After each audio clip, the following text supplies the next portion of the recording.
my golden child brother, got a BMW, Ivy League tuition, and dad's business while I built everything from scratch. Then he tried to sabotage my business. So I exposed years of fraud at his wedding and watched his entire life unravel. I'll never forget this smell of grilled ribs mixed with gasoline. That was the moment I realized my family didn't see me as one of them, just a fluke of footnote. I'm 33 now, and if you told me 10 years ago that I'd own 3 properties, drive a paid-off truck, and have a thriving landscaping company with 20 employees, I'd have laughed in your face. Not because I didn't dream big. I did, but because growing up I was told I was the disappointment. Repeatedly, loudly, and sometimes with the kind of silence that's even worse than words.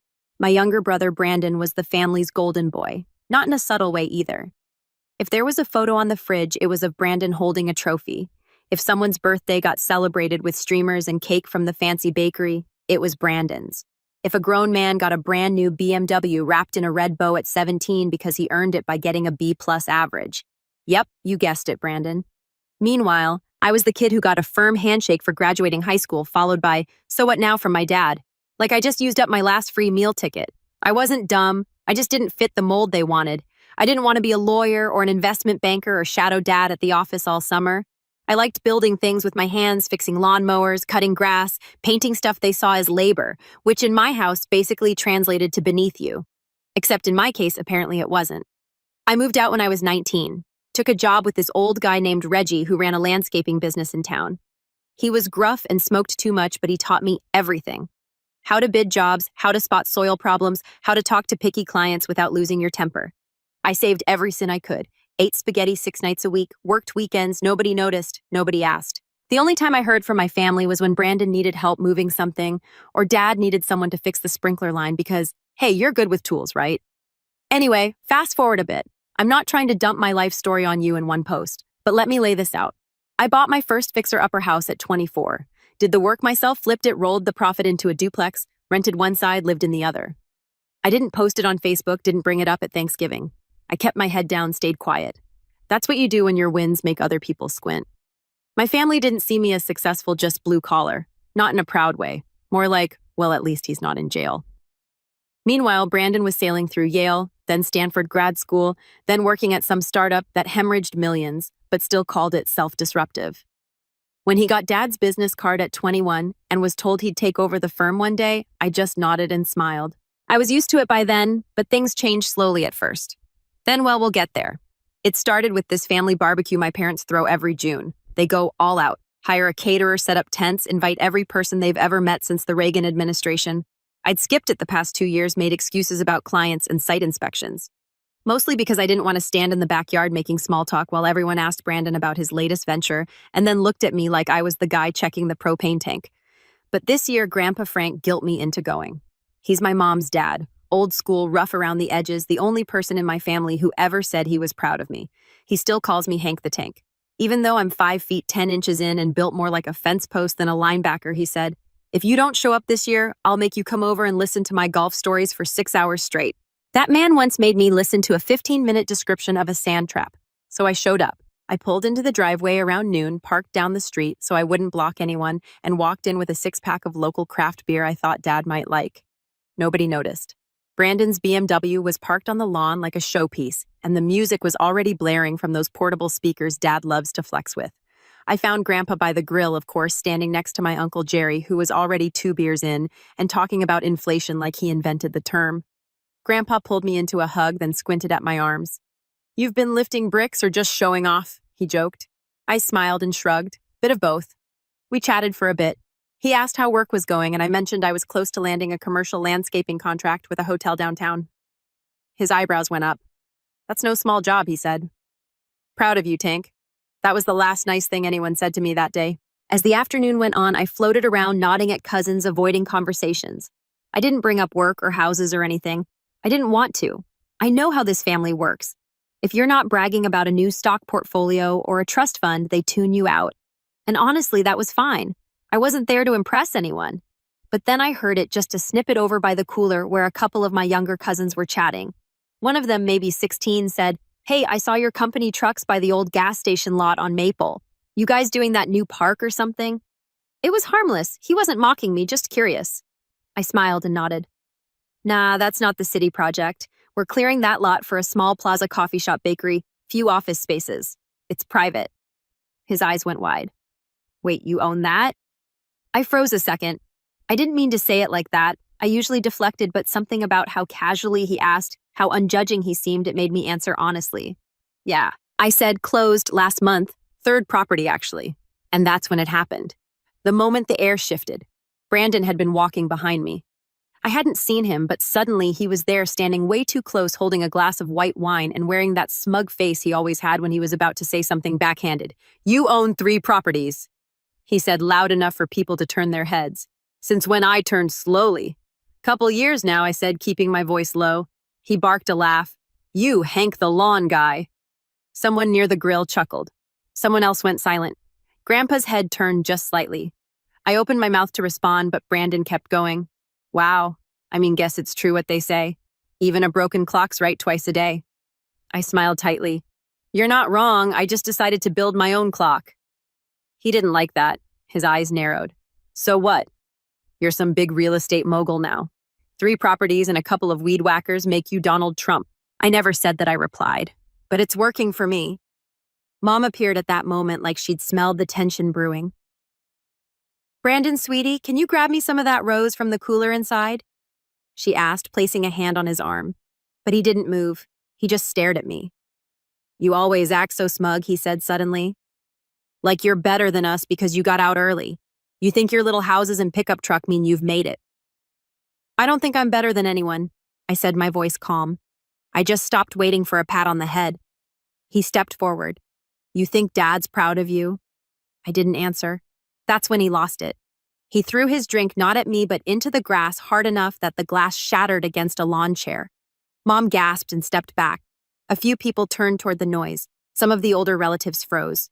One of the little kids started crying, and then because this is my family and nothing can just happen without a performance, Mom started crying too. I can't believe this is happening at my barbecue, she sobbed.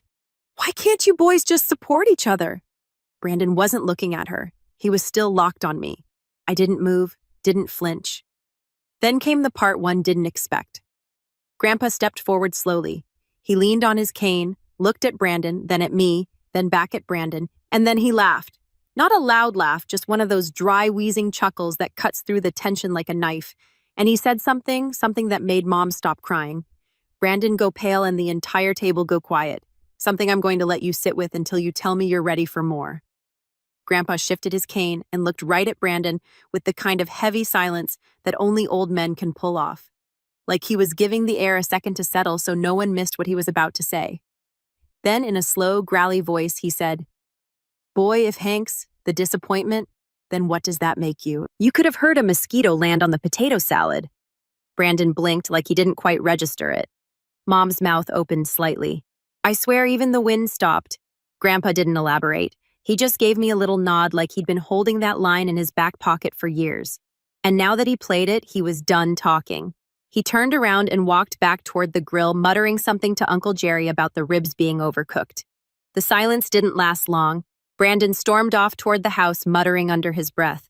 Mom scurried after him, still clutching that half-empty wine glass, looking over her shoulder at me like I'd somehow orchestrated all of it. And just like that, the party resumed. People laughed a little too loudly. Someone cranked up the music. Dad didn't say a word, just stood near the beer cooler, shaking his head like this whole thing was beneath his attention. That was always his move, emotional detachment. Let Mom be the heart. Let Brandon be the crown jewel, and he'd stay above it all. I stayed about another hour, talked to Grandpa again. He didn't mention the scene. We talked about tomato plants. Just before I left, he handed me a napkin. On it was scribbled a name and number, a friend of his who managed a lot of commercial rentals. Tell him I sent you, he said. He'll treat you fair. I thanked him and left quietly. That night, Brandon posted some cryptic nonsense on Instagram. Something like, funny how snakes can wear flannel. The caption was vague, but the timing was obvious. I ignored it. I had a meeting with a contractor the next morning and didn't have the energy to dissect his little tantrums. I wish I could say that was the end of it, that the drama died down and everyone moved on, but Brandon doesn't move on. He circles, he stews, he needs to win, even if it's a race nobody else is running. A few weeks later, I got an unexpected call. Is this Mr. Hank Dawson? The woman asked, polite and brisk. Speaking, this is Sandra from Glenda Bank. I just wanted to confirm that your application for the small business line of credit has been finalized. But we do have a couple questions about your employment verification. I froze. I didn't apply for any line of credit, I said. There was a pause. Oh, are you not affiliated with Dawson Landscaping LLC? My heart kicked up a notch. That's my company, I said slowly, but I haven't applied for anything recently. Can you tell me who submitted it? She couldn't, of course. Privacy laws and all. But she said the application had my name, address, and EIN, everything accurate. I told her it had to be a mistake, maybe fraud. She said she'd flag it and escalate the case. The call ended, but the questions didn't. My EIN wasn't public. Neither was my home address. I always used my business P.O. box for everything related to the company. My employees didn't even know where I lived. I felt a cold, sinking sensation in my gut. I called my accountant. We checked the online IRS portal together. No other weird filings, nothing amiss. Just that one bogus loan application. Then I remembered something. That barbecue. I'd left my work phone on the patio table for maybe 10 minutes while I went to grab a plate. It had a simple passcode, nothing major. But the Notes app, that's where I kept reminders. My EIN. Some client addresses things I needed on the go. I'd meant to password protect it, but never got around to it. Dumb, I know. And Brandon. Brandon knew my passcode. It used to be the street number of our childhood house. He'd teased me about it once years ago. I never thought he remembered. I couldn't prove it. Not then, but I knew. Still, I didn't confront him. I figured the failed loan stunt would be a one-off. Maybe some petty way to rattle me. The kind of low-blow move you pull when you've run out of comebacks. But it wasn't the end. That fall, I applied for a contract with the local university landscaping for 2 dorm buildings and the surrounding quad. It was bigger than anything I'd taken on before. I'd spent weeks prepping the proposal, estimating costs, pulling together references. The bidding process was competitive, but I felt good about it. A week before they were set to announce the winning bid, I got another call. "Hey, Hank, just wanted to follow up on something weird we saw," said Greg, the project coordinator for the university. "One of the admin team found a few complaints about your company. Thought I'd give you a heads up before we jump to conclusions." "Complaints?" I asked. "Yeah, reviews, emails, even a Better Business Bureau entry. Said your crew's damaged property didn't show up on time, stuff like that." I went cold. That's not true. "I didn't think so," Greg said, "but we gotta check it out." I hung up and started digging. The reviews were all recent. A few Google entries, all anonymous. One review mentioned a specific property I'd never even worked on. The BBB complaint barely written in complete sentences, but it had my business name, my EIN, and a fake customer story that sounded just plausible enough to sting. I spent the next 3 days submitting takedowns, verifying with clients, and sending out character references. I lost the contract anyway. They went with a bigger firm. That one hit hard. I didn't tell anyone, not even Grandpa. I just poured myself into work, kept my head down, and added another layer to the invisible wall between me and the rest of my family. But the seed was planted now. Brandon wasn't just insecure. He was willing to sabotage me. And I wasn't going to play defense forever. Around Christmas, the family had another get-together, smaller this time. Just immediate family and a few close friends. Mom insisted I come. "It would mean so much to your brother," she said on the phone. "Let's just all be together. No drama." I agreed, but I told her up front. I wasn't staying long. I arrived with a tin of cookies and a polite smile. Brandon opened the door and said nothing, just looked me up and down like I was a package delivered to the wrong house. Inside, Dad was nursing scotch by the fireplace. Mom was fussing over appetizers. The room felt tight, like all the air had been prepared for an argument that hadn't started yet. Dinner was strained but civil. Brandon bragged about some consulting gig. Mom kept asking about my dating life. I gave short answers. I didn't mention work. I didn't mention my properties. I didn't say a word about the new truck I'd parked down the block. But then Brandon's fiancée, Sierra, spoke up. She was new to the family, polite, and a little too honest. "I heard you on a few buildings, Hank. That's awesome. Brandon told me you were really successful with your landscaping stuff. I think it's so cool when people build things from the ground up." I looked at Brandon. He was glaring at her like she'd read from a forbidden scroll. "I just mean," she added quickly, "it's nice that both of you are doing well." Silence. Mom changed the subject. Dad cleared his throat. Brandon excused himself from the table a few minutes later. After dessert, I grabbed my coat and said I had to go. As I was stepping out, Brandon followed me onto the porch. The door clicked shut behind us. "You think you're so clever," he said quietly. I turned slowly. "I think I'm tired. You're trying to embarrass me. You think people are impressed that Sierra is going to look at you and suddenly forget what a joke you've always been? I didn't respond. You think just because you scrape together some rental houses and mow rich people's lawns that you're finally equal? No, I said. I don't think we're equal. He smirked. Exactly. I stepped closer.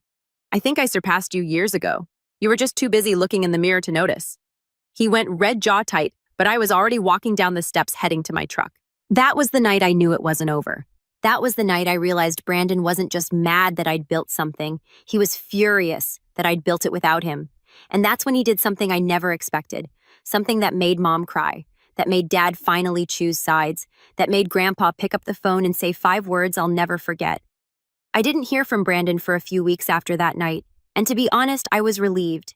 I'd been living with a constant low-grade tension every time my phone rang or I opened an email from a potential client. Every little delay felt like it could be a setup, another torpedo aimed at my business. The air finally felt clear, or at least quiet. I threw myself into work. Winter was slow, but I used the time to plan. My third property, the commercial plaza, was nearly ready for Phase 2 tenant interior build-outs. A local bakery had signed on along with a chiropractor and a small design agency. I was excited even if I kept that excitement to myself. Success is quiet when you're used to being underestimated. Then February hit. I was pulling into the lot of the new property, still gravel and fencing, but starting to take shape when my phone buzzed. Unknown number. Normally I wouldn't pick up, but I had a few contractors out for bids, so I answered. Mr. Dawson speaking.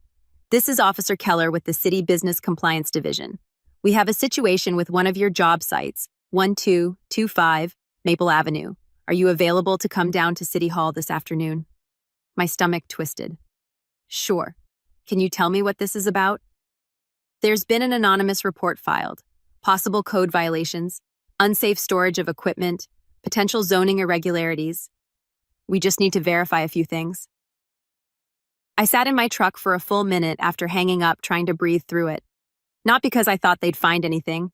I ran a tight ship, but because I knew exactly who was behind it. Brandon. I didn't have evidence, not yet, but it was his signature all over it. Vague accusations filed anonymously. Just enough to cause friction. Just enough to slow me down. This wasn't about proving I was a fraud. It was about exhausting me until I broke. That afternoon, I sat across from a tight-lipped woman in a sterile government office while she read through a clipboard of concerns. I handed her my permits, my zoning approval, and a packet of safety reports. I smiled. I kept my voice level.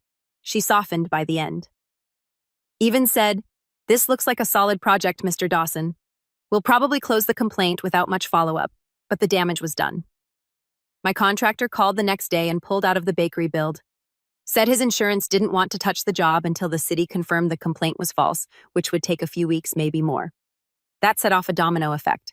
The bakery asked for a delay clause in their lease. The chiropractor's lawyer wanted to revisit the contract, and the designer, well, she just ghosted me completely. I felt it slipping, all of it. I didn't sleep much that week. I kept replaying every decision I'd made since I started wondering if I should have gone slower, if I should have just stuck to lawn care, if maybe my family had been right, that I'd overreached, that I wasn't meant to win. I was walking through a Home Depot one evening, picking up replacement parts for one of our trucks when my knees actually buckled for a second. I caught myself on a shelf of PVC elbows. Tried to play it off, but I stood there for a long time just breathing. It wasn't the money. I could survive a setback. It was the why of it. The fact that it came from inside the house, that my own brother, who had every advantage, couldn't stomach the idea of me building something real. That's when the shame crept in. Not for what I'd done, but for what I hadn't done. For how I'd let them keep treating me like the underdog, like the side character in their golden boy narrative. Every time I stayed quiet, every time I played nice, I thought I was being the bigger person. But really, I just made myself small enough to be stepped on. I nearly called Grandpa that night. I got as far as dialing before hanging up. I didn't want to unload it all on him again. He was in his 80s. He didn't need my baggage, but he must have sensed it anyway, because the next morning he showed up, pulled right into the gravel lot on Maple in his rusted Ford parked next to my work truck, and got out like he owned the city. He had 2 coffees in his hand and that same crooked smile. "I figured you might be too proud to call," he said. I took the coffee. We stood there in the wind, watching an idol near the edge of the property. He didn't ask what happened. He just waited. So I told him all of it. The loan application, the fake reviews, the BBB complaint, the anonymous city report. The lost tenants, the ghosted calls, everything Brandon had done and everything I hadn't done to stop it. Grandpa didn't interrupt. He just sipped his coffee and squinted like he was watching a deer walk into traffic. When I finished, he nodded. "You know what your grandmother used to say?" he asked. I shook my head. "There's a special kind of fool that mistakes silence for weakness." He chuckled. "You're not a fool, Hank. You're just patient.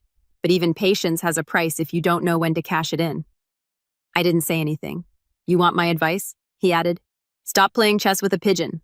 I blinked. "A pigeon?" He grinned. "No matter how good you are, the damn bird's just going to knock over all the pieces and crap on the board." I laughed. I couldn't help it. And that laugh did more than the coffee. I spent the next 2 days cleaning up the site, tightening every bolt, organizing every record. I resubmitted my permits with highlighted copies. I wrote a personal letter to the bakery owner and offered 1 month's rent-free. I called the chiropractor and scheduled a video walkthrough to show progress. I couldn't fix everything overnight, but I could show that I wasn't rattled, that I wasn't going anywhere. And then, because I needed to stop being reactive, I made a plan. I started documenting everything. I ordered a camera system for the job sites, not just for security, but for proof. I hired a digital consultant to scrub the fake reviews, then traced the IPs if possible. I upgraded my accounting software and added new layers of authentication to every app one used. I changed my phone passcode twice. I wasn't going to just defend myself anymore. I was going to build armor. A week later, I got an email. The city had officially dismissed the complaint. 2 days after that, the bakery owner signed the lease. The chiropractor followed. The designer never came back, but I didn't need her. And just like that, the momentum returned. I was at the plaza one morning loading bags of mulch into a wheelbarrow when I noticed something odd. A black Lexus idling across the street, tinted windows, engine humming. It didn't move for 10 minutes. Then it pulled away slowly. I knew that car, Brandon. I never waved, just kept working. But something shifted in me that day. I wasn't angry. Not anymore. I was ready. Ready to stop waiting for the next sabotage. Ready to stop playing defense. Ready to stop letting people who never built anything tell me what I was worth. I wasn't just going to recover, I was going to win. Not out of spite, but because every nail, every contract, every seed I planted had been earned. Not handed to me, not funded by Dad, not rescued by some legacy favor, and I was done apologizing for it. I didn't know what Brandon would do next, but I had a feeling. And when it came, it would be the last straw. The moment that would turn this quiet war into something bigger, something public, something that would expose everything. And it all started with an invitation, a wedding invitation. And the note Brandon wrote inside it. The invitation came in a thick, cream-colored envelope sealed with wax, like we were in some kind of royal court. My name was printed on the front in gold cursive, Mr. Hank Dawson, as if that alone might convince me it wasn't bait. The return address was Brandon's condo downtown, the one Dad had co-signed for, the one he bragged about having floor-to-ceiling city views, even though it faced a parking garage. I sat with the envelope unopened for a day and a half. Not out of dread exactly, but out of curiosity. I wanted to give myself time to guess. Would it be a standard invite, some phony olive branch pretending the pasture hadn't happened? Or would Brandon do what he always did? Bury a jab in the fine print. I broke the seal on a cold Wednesday morning while sipping black coffee in my kitchen. Inside was a folded invitation wrapped in navy ribbon, the kind you might find at a 5-star wedding in Tuscany. The script was elegant. You are cordially invited to the wedding of Brandon Dawson and Sierra Langston. Saturday, September 10th. The Langston Estate, Riverbend Hills. Fancy. Sierra came from money, old money. Her family owned wineries and property along the state border. They were the kind of people who had stylists and summer homes, not vacation rentals. But the real poison was handwritten at the bottom in Brandon's unmistakable cursive. Hoping this event can help us all move forward. Dress code is formal. Please leave work boots at home this time. Wouldn't want you tracking mud into the rose garden. B. I sat there staring at it for a full minute. Not angry, not shocked, just done. This was never going to end. Not until I ended it. See, up until this point, I played fair. I hadn't gone out of my way to humiliate Brandon. I hadn't told anyone in the family about the fake complaints, the reviews, the sabotage. I hadn't retaliated. I just worked harder. But that wasn't enough. And now he was about to marry into a family that believed he was the clean-cut prodigy, the young business executive with charm and legacy, while I, according to him, was the dropout with dirt under my nails and grass stains on my soul. So I made a decision.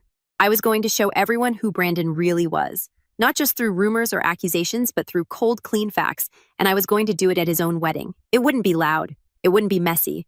It would be precise, controlled, and devastating. But first, I needed help. The first person I called was Alex. Alex used to work for Brandon's old startup before it went belly up 2 years ago. He was their back-end developer. Smart guy, mild-mannered, but he and Brandon had a falling out near the end. Something about unpaid equity and ghosted emails. We'd connected once at a mutual friend's barbecue, and I remembered how casually Alex had said, Brandon never paid his debts, just buried them under new logos. He picked up on the second ring. Hey, Alex, it's Hank Dawson. We met at Noah's place last year. Oh, hey. Yeah, landscaping Hank. What's up? You still have that thumb drive, I asked. He paused. You mean the one with the email dumps? Yep. Another pause. You planning on suing him or something? No, I said. Just want to show a few people who they're marrying? Alex chuckled. You know I've been waiting for someone to ask me that for 2 years. He sent it over that afternoon. Compressed file, password protected, full of exported PST files. PDF as screenshots, internal emails from Brandon bragging about inflating user data, withholding pay to contractors, even mocking Sierra's dad for thinking I'm anything but a well-dressed parasite. Gold. But I didn't want it to come from me directly. That would look vindictive. I needed a buffer. So I called Emily. Emily was my ex. We hadn't spoken in almost a year. Not since we agreed to go separate ways because of our mismatched schedules. But Emily worked PR, real PR, reputation management crisis, cleanup, corporate scandal spinning. She knew how to ruin someone professionally without leaving fingerprints. She answered with a cautious, Hank, hey, sorry for the out-of-nowhere call. You okay? Yeah, I said, but I need a favor and I'll owe you for it. Her tone shifted. Talk. I told her everything. Not the childhood stuff, not the jealousy, just the facts, the email dump, the wedding, the lies, the people Brandon had conned, and the families about to be joined under false pretenses. Emily was quiet for a while. Then she said, okay, here's what we do. We spent the next 3 hours planning. She helped me select the juiciest, most indisputable documents, emails with timestamps, a PDF of bounce checks, screenshots of Slack messages where Brandon joked about renting friends and suits for a meeting with Sierra's parents, a photo of an Excel sheet where he padded investment numbers before pitching a fake app idea. We built a tight professional dossier, concise and horrifying. Then we created a dummy Gmail account under the name Event Guest 101, and we timed the email. Emily had a contact in the Langston family's wedding planning team, a friend of a friend. She confirmed the rehearsal dinner would be Friday at 6 p.m. Dozens of key guests, family, close friends, Sierra's father, her mother, her aunt, who happened to be a state judge. We scheduled the email to go out at 5:50 p.m. with one subject line: before you toast the groom. But that was just phase 1, because I wasn't just looking to unravel Brandon's wedding. I wanted to prepare for the fallout. So I started gathering everything Brandon had done to me personally. I filed an incident report with the city regarding the fake business complaint. I provided IP addresses for the reviews. Emily knew someone at Google who confirmed they'd come from an apartment building Brandon's. I logged all the dates, all the connections. I wasn't going to press charges. Not yet, but I wanted the ammo. Then I did something I should have done months ago. I sat down with my parents. They invited me over for lunch one weekend. Mom said she wanted to go over family plans for the wedding. I said I'd come if we could have a real conversation. No filters. They agreed. We sat on the back patio. Mom poured iced tea. Dad grilled chicken. It was quiet for the first 10 minutes. Then I said, I know what Brandon's been doing. Dad froze. What do you mean? I looked straight at him. The fake complaints, the sabotage, the city report, the BBB lies, the review bombing. I have proof, and I'm done pretending it didn't happen. Mom set down her glass with a soft clink. Hank, why would he do that? Because I built something without him. Because I stopped playing the failure. Because it made him feel small. Dad didn't speak, just stared into the grill. I reached into my backpack and handed Mom a folder, cleanly printed, tabbed, organized everything Brandon had done. The anonymous emails traced the screenshots, the digital fingerprints. She skimmed it for a while. Then she whispered, oh my God. I waited. Dad finally said, he's your brother. No, I said calmly. He's a bully in a tuxedo. Neither of them defended him. I left the folder with them. I didn't say I was going to blow up the wedding. I didn't need to. They both knew something was coming. But even I didn't know what would really happen next because the email went out, and less than 20 minutes later, my phone rang. It was Grandpa. And all he said was, "Boy, you better get down here." The dam just broke. I sped the whole way there. Grandpa hadn't sounded panicked. He didn't do panic, but there was something in his voice. Urgency, like a man who's seen 1,000 fires and just found a fresh one crackling in his living room. When I pulled up to the Langston estate, the parking attendants didn't even stop me. They were too distracted by the yelling coming from inside. The rehearsal dinner had already gone off the rails. I slipped in through a side entrance and found myself in a hallway lined with family portraits and towering floral arrangements that looked like they cost more than my first car. Through the archway ahead, I could see the main dining hall. Long tables with half-eaten plated scattered wine glasses, a piano player frozen mid-note. Guests were standing, some were whispering, some outright arguing, but the center of it all, like always, was Brandon. He was red-faced, flanked by Sierra and her father. The wedding planner hovered nearby, pale and shaking, clutching a phone in both hands. And in Brandon's hand was a stack of paper-printed emails. Even from 20 feet away, I could see the header on one Slack transcript, Q3 growth deck review, so they'd open the email. I moved in slowly, sticking to the wall. I didn't want to get caught in the blast radius. Not yet. Sierra was saying something, sharp voice quivering. "So you did mock my dad, you did inflate your numbers, you lied about your equity, your startup, everything." Brandon snapped back. "They're taken out of context. It's sabotage. Someone's trying to ruin me." "Hank, it's Hank." "I know it is." He turned so fast his wine sloshed onto the carpet. "Where is he? Where the hell is he?" "Right here," I said, stepping into view. Heads turned. Guests pulled back like I was a live grenade. Brandon's eyes locked onto mine, furious and wild. "You think this is clever?" He spat, "crashing my wedding weekend with some juvenile revenge plot." I walked forward, hands in my pockets, calm. "I didn't crash anything. I said I was invited." "Remember cream envelope, gold lettering, something about mud on boots?" Sierra's father spoke next, low but with steel in his voice. "Is it true?" he asked Brandon. "Did you manipulate our investment call? Did you falsify returns?" Brandon hesitated. Too long. That was his tell. Sierra stepped away from him, clutching the folder like it physically hurt her to hold it. "Do you know what I told my mother?" she said, her voice trembling. "That you were the most honest man I'd ever met. That even if you came from a family with drama, you were clean. I defended you over and over. And this is who you really are. I didn't mean for any of it to get. You didn't mean to get caught." She snapped. "That's not the same." One of the Langston uncles, a stout man with a silver beard and an expensive jacket, stood and walked to her side quietly, with finality. "That told me everything. She wasn't going to let this slide. Not even for appearances. Not even for her wedding." Brandon lunged at me then. Not a punch. He wasn't that kind of man, but he shoved me hard. The kind of shove that screams desperation, not strength. I barely moved. I just looked at him and said, "You spent your life stepping on people who'd never fight back. You thought you'd always get away with it. But you forgot something, Brandon. Some of us build. We don't fake it. We don't charm our way through. We grind. And one day we stopped staying quiet. You ruined everything," he hissed. "No, I said you did." Security came then. I didn't resist. Didn't need to. One of Sierra's cousins stepped in and told them I was invited. They backed off. I walked out on my own and let the fire burn behind me. The fallout came fast. Within 24 hours, the Langstons officially canceled the wedding. The venue stayed booked. The Langston used it for a family reunion brunch instead, which made the society papers in a deliciously indirect way.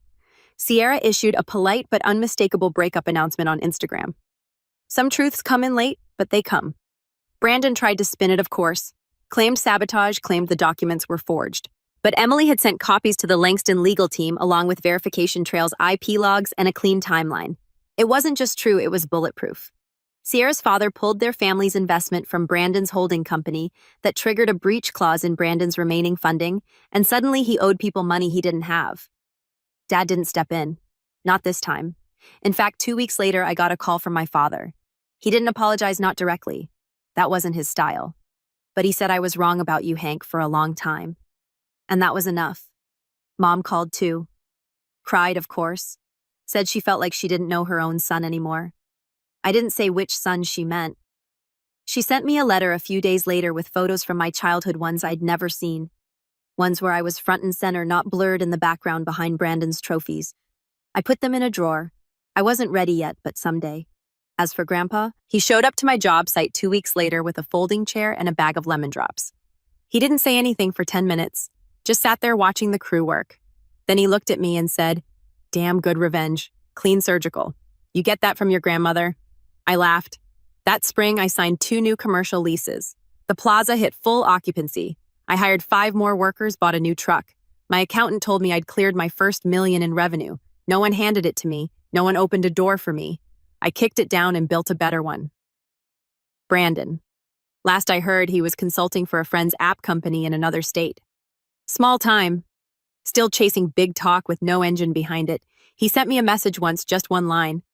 "You think you won?" I didn't respond. Because I didn't need to think I won. I knew it. And not because he lost, but because I finally stopped living under someone else's shadow.